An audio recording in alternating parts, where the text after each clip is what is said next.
خب اعوذ باللہ من الشیطان الرجیم بسم اللہ الرحمن الرحیم الحمد للہ رب العالمین وصلی اللہ علی محمد وآلہ الطاہرین اللہم صلی علی محمد وآل محمد.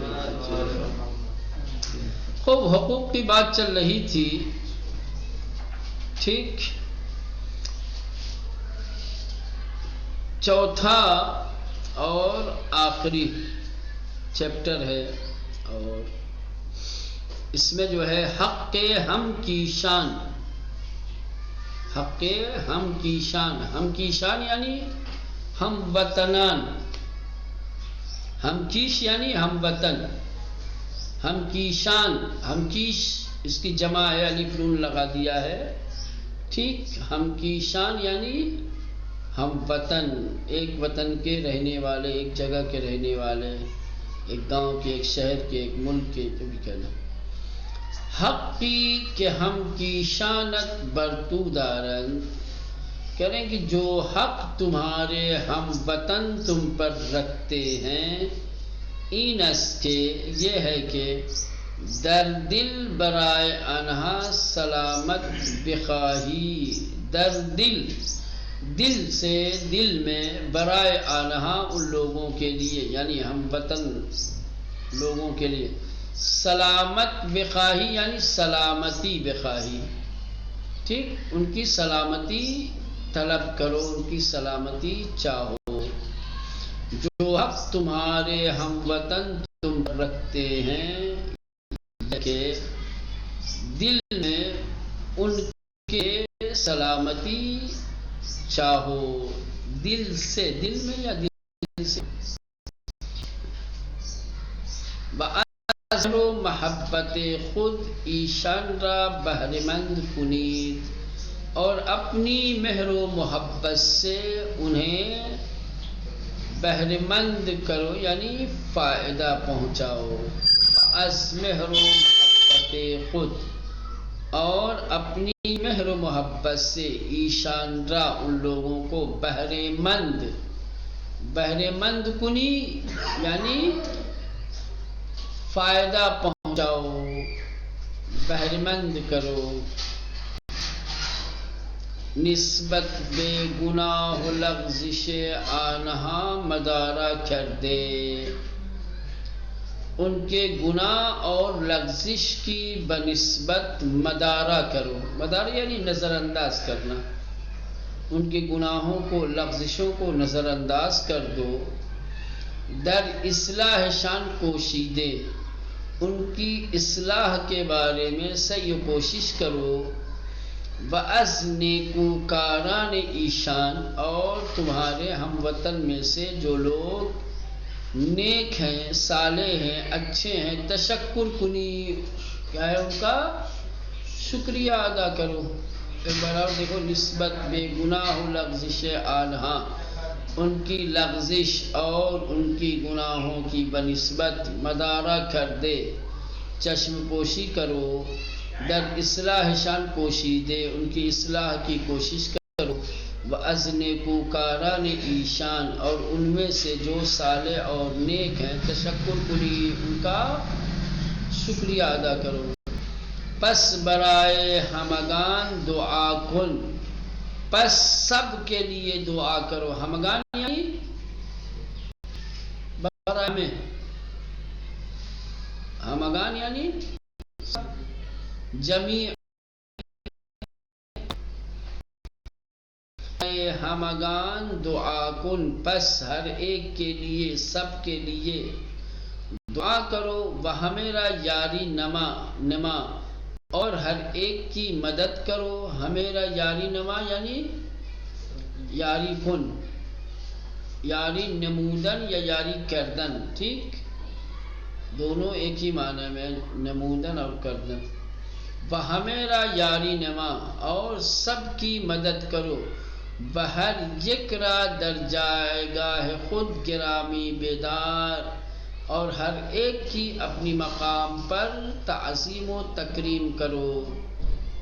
بہر یک را، اور ہر ایک کی در جائے گاہ خود، خوب ان کی جگہ اس مقام پر ہے جو جس جگہ پر ہے، جس کا جیسے خیال رکھنا چاہیے، جس کی جیسی تعظیم و تکریم ہونی چاہیے ویسی ہی کرو. گرامی بیدار یعنی تعظیم کرو، تکریم کرو، عزت کرو. ٹھیک. بزرگان را چون پدر، بزرگوں کو اپنے باپ جیسا.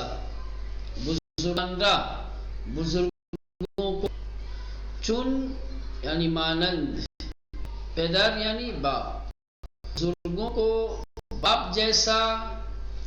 دکان را چون فرزند، چھوٹوں کو اپنی اولاد جیسا. و میان سالان برادر خود، اور جو ادھیڑ ہیں انہیں اپنے بھائی جیسا. بیدان جانو، قوم کے جو بزرگ ہیں انہیں اپنا باپ سمجھو، جو بچے ہیں انہیں اپنی اولاد سمجھو، جو میان سال اور ادھیڑ ہیں انہیں اپنا بھائی سمجھو. بہر کدام کے نزد تو آمدند، بہر کدام، اور جو بھی، ہر کدام یعنی ہر کس، کے نزد تو آمدن، ان میں سے جو بھی تمہارے پاس آئے. با لطف و مہربانی، لطف و مہربانی کے ساتھ. پذیرائے آنہا باش، انہیں قبول کرو، ان کا استقبال کرو. ٹھیک. بہر کدام کے نزد تو آمدن، اور جو کوئی تمہارے پاس آئے. با لطف و مہربانی، تو لطف و مہربانی کے ساتھ پذیرائیے آنہا، ان کی پذیرائی کے لیے، ان کی خاطرداری کے لیے. کیا ہے؟ پذیرائے آنہا باش، ان کے قبول کرو، ان کی مہمان نوازی کرو. ٹھیک. چلے یہ کلمہ و ترکیبہ. خوب، اس میں پہلا کلمہ اخلاص. اخلاص یعنی پاکی، نیت پاک داشتن، پاک نیت کا. خوب پاکیزگی کے ساتھ، پاک نیت کے ساتھ، ایسی نیت کہ جس نیت میں کوئی دوسرا شامل نہ ہو. ٹھیک. خوب بیان گر یعنی بیان کنندے، نشان دہندے، بیان کرنے والا، دکھانے والا. پاس یعنی حفظ و نگہداری، احترام، قدردانی، عوض. ٹھیک. پذیرا یعنی قبول کنندے، قبول کرنے والا، استقبال کرنے والا. پذیرا باش یعنی استقبال کن، ان کا استقبال کن. پر گوئی یعنی پر حرفی، بیش از اندازے حرف زدن، ضرورت سے زیادہ بولنا، اس کو کہتے ہیں پر گوئی. جان و دل، ہمیں اعضاء و جوارح، جسم، روح، تمام اعضاء و جوارح یعنی جسم و روح، جان و دل. جبران نمودن، جبران کردن، تلافی کردن، جواب دادن بخوبی، بخوبی کسی، کسی کی اچھائی کا جواب دینا. با انجام کاری خوب، ایک اچھا کام کر کے، کسی کا اچھائی کا اچھا کام کر کے جواب دینا، یہ اس کو کہتے ہیں جبران. سرور یعنی شادی، نشاط، خوشحالی، شادمانی. ٹھیک. متقابل، انچ از دو سو باشد. متقابل یعنی جو دو طرفہ ہو، جو دو طرفہ ہو، دو جانب سے ہو. انچ از طرف دو نفر یا دو گروہ نسبت به یک دیگر باشد، جو دو طرف سے دو فرد یا دو گروہ کی بنسبت ہو. مثلا کی انچ از طرف دو نفر یا دو گروہ نسبت به یک دیگر باشد، جو کچھ دو لوگوں کی طرف سے یا دو گروہ کی طرف سے ایک دوسرے کے لیے ہو، اسے کہتے ہیں متقابل. مثال جسے سلام کردن یک عبادت متقابل است. سلام کرنا ایک متقابل عبادت ہے، یعنی طرفینی عبادت ہے. سلام کرنے والے کو بھی ثواب ملتا ہے، جواب دینے والے کو بھی ملتا ہے. مدارہ کردن یعنی نرمی و مہربانی رفتار کردن. مدارہ کردن یعنی بے نرمی مہربانی رفتار کردن. میں نے ترجمے میں چشم پوشی اور نظر انداز کرنا جو ہے کہا، سمجھ رہے ہیں، لیکن یہاں معنی کیا ہے نرمی و مہربانی. میں نے کہا تھا مدارہ یعنی کیا تھا؟ گناہ و لغزش مدارہ، میں نے کہا چشم پوشی کرے یعنی مہربانی کے ساتھ رفتار کرے، بھول جائے. میزان یعنی مقدار، اندازے. ہم کی شان جمع ہم کی کسانی کی پیروی یک دین و یک مذہب ہستند. تو ہم کی یعنی کسانی کی پیروی یک دین و یک مذہب ہستند، جو ایک دین اور ایک مذہب کی پیروی کرنے والے. میں نے ہم وطن کہا تھا، لیکن ہم کس سے مراد ہم وطن نہیں ہے، کیا ہے؟ ہم مسلک. کیا ہے؟ ایک ہی دین اور ایک ہی مذہب کے. جیسے شیعہ مسلمان کیا ہے؟ مسلمان کے ساتھ کیا ہے؟ ہم کی شان، ہم کیش ہے.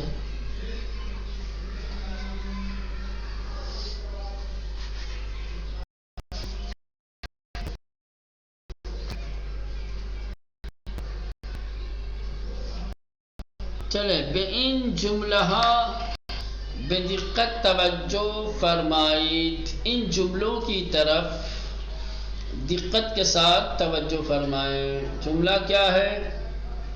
الف حق خداوند بزرگ این است که او را پرستیده و چیزی را با او شریک قرار ندهیم. خداوند متعال کا حق یہ ہے کہ او را پرستیدے، کہ اس کے عبادت کریں. و چیزی را با او شریک قرار نہ دہیم، اور کسی چیز کو اس کے ساتھ شریک قرار نہ دیں. بے تو باید نسبت بے گناہ و لغزش ہم کی شانت مدارہ کر دے. تمہیں چاہیے کہ اپنے ہم مسلک اور مذہب کے لغزش اور گناہ کی بنسبت مدارہ کر دے، مہربانی کرو. در اصلاح شان کوشیدے، ان کی اصلاح کے بارے میں کوشش کرو. و از نیکوکاران ایشان، اور ان میں سے جو اچھے اور نیک لوگ ہیں تشکر کنی، ان کا شکریہ ادا کرو. اب جو اوپر جملات آپ نے پڑھے ہیں، در جملہائے بالا فعلہائے پرستیدے، مدارہ کردے و کوشیدے، فعلہائے وصفی ہستند. اوپر جو آپ نے دیکھا پرستیدے، مدارہ کردے، کوشیدے، یہ کیا ہے؟ فعل ہے. ان کو فعل وصفی کہا جاتا ہے. کیا کہا جاتا ہے مولانا؟ فعل وصفی کہا جاتا ہے. اب سوال یہ ہے کہ یہ فعل وصفی کیا ہوتا ہے؟ فعل وصفی کسے کہتے ہیں؟ نیچے تعریف کر رہے ہیں، بتا رہے ہیں کہ فعل وصفی کیا ہے، گھبراؤ نہیں. فعل وصفی فعل است به صورت صفت معمولی گنے مضارع پلس ها می آید و در شخص زمان و وجه مانند فعل آخر جمله است. مثلا در این جمله احمد به خانه رفته و نهار خورد. فعل وصفی ایک ایسا فعل ہے کہ جو صفت مفعولی کی صورت میں آتا ہے. صفت مفعولی، جس طریقے سے صفت مفعولی ہوتا ہے اسی طریقے سے فعل وصفی ہوتا ہے.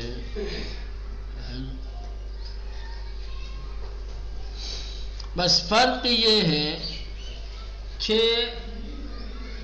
مفعول جو ہوتا ہے وہ اسم ہوتا ہے، اور یہ جو بنتا ہے یہ فعل بن ماضی اور پلس ہا لگا دیتے ہیں اس کے آخر میں،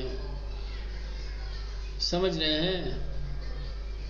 بن ماضی لیں گے یعنی مصدر سے جب فعل ماضی بناتے ہیں نون گرا کے تو جو پہلا صیغہ ہے وہ پلس ہا لگا دے آخر میں ہو جائے گا کیا؟ فعل وصفی، خرد سے خردے، رفت سے رفتے، شنید سے شنیدے، کوشیدن کوشید سے کوشیدے وغیرہ۔ ٹھیک سمجھ میں آئے مولانا؟ ہاں؟ پوچھا جائے آپ کو کہ فعل وصفی کیا ہوتا ہے تو کیا کہہ دیں گے آپ؟ فعل وصفی ایک ایسا فعل ہے جو صفت مفعولی کی شکل میں آتا ہے۔ بدر شخص،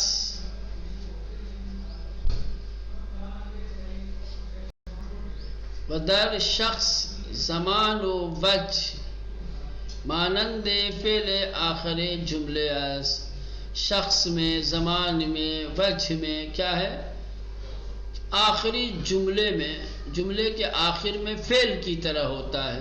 کیا ہے؟ جس طریقے سے فعل جملے کے آخر میں آتا ہے، ٹھیک، ایک شخص کے لیے، دو شخص کے لیے، غائب کے لیے، حاضر کے لیے، کس کے لیے، زمان کے اعتبار سے الگ الگ ہوتا ہے، ویسے ہی بالکل یہ بھی ہوتا ہے۔ سمجھ رہے ہیں؟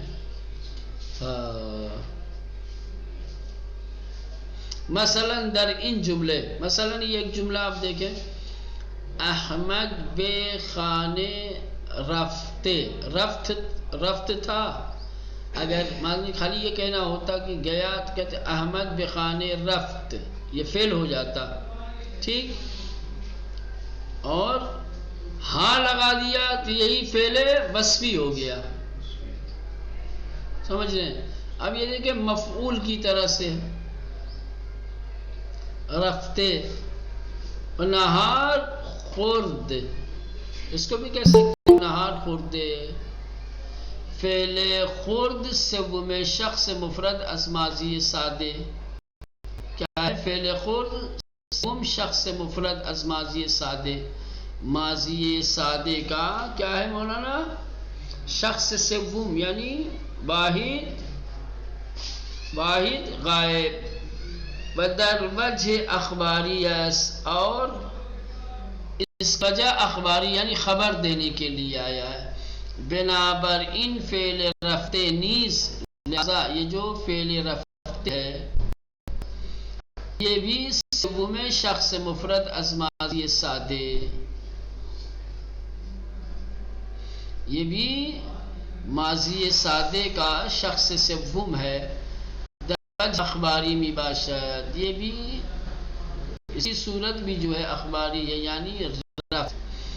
پس این جملے یعنی خانت و نہار خورد، پس جملہ احمد گھر گیا کا کھایا، شاہنہا بخانے رہتے و نہار خوردند، شاید وہ گھر گئے اور کھانا کھایا، یعنی شاید انہا بخانے بروند و نہار بروند، یعنی شاید وہ لوگ گھر جائیں اور من حسین بخانے رفتے و نہار میخوریم، میں اور حسین گھر پہنچ کر، بخانے رفتے یعنی گھر پہنچ کر دوپہر کا کھانا کھائیں گے، یعنی من و حسین بخانے می رویم، میں اور حسین گھر جائیں گے، و نہار می خوریم، اور کھانا کھائیں گے۔ تو بخانے رفتے و نہار خوردئی، تم گھر گئے اور تم نے دوپہر کا کھانا کھایا ہے، یعنی تو بخانے رفتئی و نہار خوردئی، ٹھیک۔ شرط اصلی در استفادے از فعل وصفی، کہہ رہے ہیں کہ فعل وصفی کے استعمال کی کیا شرط ہے؟ بنانا تو بالکل آسان ہے، بن ماضی کے آخر میں حال ہو تو فعل وصفی بن جائے گا، یہ فعل وصفی استعمال کہاں ہوتا ہے، اس کے استعمال کی شرط کیا ہے؟ تو کہنا کہ شرط اصلی در استفادے از فعل وصفی اتحاد افعال در فعل و وصفی و فعل آخر جملے است. کہنے کہ جملے کے آخر میں جو فعل آیا ہے اس میں اور فعل وصفی میں اتحاد لازم ہے، دونوں ایک ہی صیغے میں ہونے چاہیے، زمانہ ایک ہو. سمجھ رہے ہیں؟ اصل صیغہ ایک ہو، زمانہ تو خود بخود وہی معنی دے گا. سمجھ رہے ہیں؟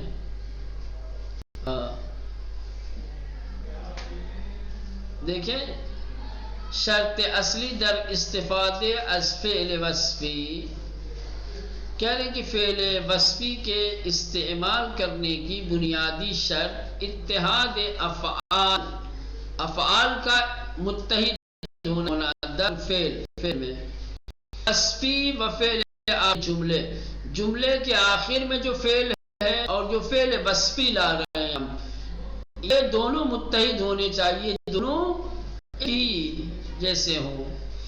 بنا پر ان لہذا استفادے از فعل وصفی در عبارت زیر صحیح نیچے کی دی گئی عبارت میں فعل وصفی کا استعمال صحیح نہیں ہے. کیا؟ احمد بخیابان رفتے چیزی از دست او به زمین افتاد. احمد بخیابان رفتے، خوب، چیزی از دست او به زمین افتاد. ٹھیک، کیوں آخر صحیح نہیں ہے؟ کیونکہ دونوں کے فاعل الگ الگ ہیں. سمجھ رہے ہیں؟ فاعل میں بھی اتحاد، اور اتحاد افعال میں سے مراد فعل فاعل دونوں متحد ہوں. سمجھ رہے ہیں؟ اب دیکھیں احمد بخیابان رفتے، رفتے کا فاعل کیا ہے؟ احمد ہے، احمد روڈ پر گیا. چیزی از دست او به زمین افتاد، اب جو چیز زمین پہ گری ہے وہ احمد ہے یا احمد کے ہاتھ سے کوئی چیز گری ہے؟ احمد کیا؟ تو دیکھیں فعل تو دونوں میں آئے ہیں، ایک میں فعل وصفی آیا ہے اور ایک میں فعل اصلی آیا، لیکن فعل وصفی اور فعل اصلی ان دونوں میں کیا ہے؟ اتحاد نہیں ہے از لحاظ فاعل. ٹھیک، جہاں پر فعل وصفی استعمال کیا اس کا فاعل احمد ہے، اور جہاں اصلی آیا ہے اس کا فاعل کوئی دوسری چیز ہے. چن فاعل وصفی احمد، کیونکہ فعل وصفی کا فاعل احمد و فاعل افتاد چیزیز، اور افتاد کا فاعل کیا ہے؟ چیزی ہے. تبصرہ بعد از فعل وصفی و ویرگول یا واقعات قرار گیرد. تبصرہ کہہ رہے ہیں کہ فعل وصفی کے بعد یا تو کھوما آئے گا، ویرگل جس کو کہتے ہیں، یا واو عطف آئے گا. یہ ایک طریقہ ہے، قاعدہ ہے کہ جہاں کہیں بھی فعل وصفی آتا ہے تو فعل وصفی کے بعد ایک ویرگول، الٹا پیش اس کو کہا جاتا ہے، یا واو یہ آئے گا.